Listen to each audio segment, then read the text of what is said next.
John 20. On Sunday morning, while it was still dark, Mary Magdalene went to the tomb and saw that the stone had been rolled away from the entrance. She ran to Simon Peter and to Jesus' favorite disciple and said, "They have taken the Lord from the tomb. We don't know where they have put him." Peter and the other disciples started for the tomb. They ran side by side until the other disciple ran faster than Peter and got there first. He bent over and saw the strips of linen cloth lying inside the tomb, but he did not go in. When Simon Peter got there, he went into the tomb and saw the strips of cloth. He also saw the piece of cloth that had been used to cover Jesus' face. It was rolled up and in a place by itself. The disciple who got there first then went into the tomb, and when he saw it, he believed. At that time, Peter and the other disciple did not know that the Scriptures said Jesus would rise to life. So the two of them went back to the other disciples. Mary Magdalene stood crying outside the tomb. She was still weeping when she stooped down and saw two angels inside. They were dressed in white and were sitting where Jesus' body had been. One was at the head and the other was at the foot. The angels asked Mary, "Why are you crying?" She answered, "They have taken away my Lord's body. I don't know where they have put him." As soon as Mary said this, she turned around and saw Jesus standing there, but she did not know who he was. Jesus asked her, "Why are you crying? Who are you looking for?" She thought he was the gardener and said, "Sir, if you have taken his body away, please tell me so I can go and get him." Then Jesus said to her, "Mary." She turned and said to him, "Rabboni." The Aramaic word Rabboni means teacher.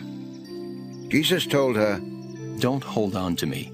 I have not yet gone to the Father. But tell my disciples that I am going to the one who is my Father and my God, as well as your Father and your God." Mary Magdalene then went and told the disciples that she had seen the Lord. She also told them what he had said to her. The disciples were afraid of the Jewish leaders, and on the evening of that same Sunday they locked themselves in a room. Suddenly, Jesus appeared in the middle of the group. He greeted them and showed them his hands and his side. When the disciples saw the Lord, they became very happy. After Jesus had greeted them again, he said, "I am sending you, just as the Father has sent me." Then he breathed on them and said, "Receive the Holy Spirit. If you forgive anyone's sins, they will be forgiven. But if you don't forgive their sins, they will not be forgiven." Although Thomas the twin was one of the 12 disciples, he was not with the others when Jesus appeared to them. So they told him, We have seen the Lord." But Thomas said, "First, I must see the nail scars in his hands, and touch them with my finger. I must put my hand where the spear went into his side. I won't believe unless I do this." A week later, the disciples were together again. This time Thomas was with them. Jesus came in while the doors were still locked and stood in the middle of the group. He greeted his disciples and said to Thomas, "Put your finger here and look at my hands. Put your hand into my side. Stop doubting and have faith." Thomas replied, "You are my Lord and my God." Jesus said, "Thomas, do you have faith because you have seen me? The people who have faith in me without seeing me are the ones who are really blessed." Jesus worked many other miracles for his disciples, and not all of them are written in this book.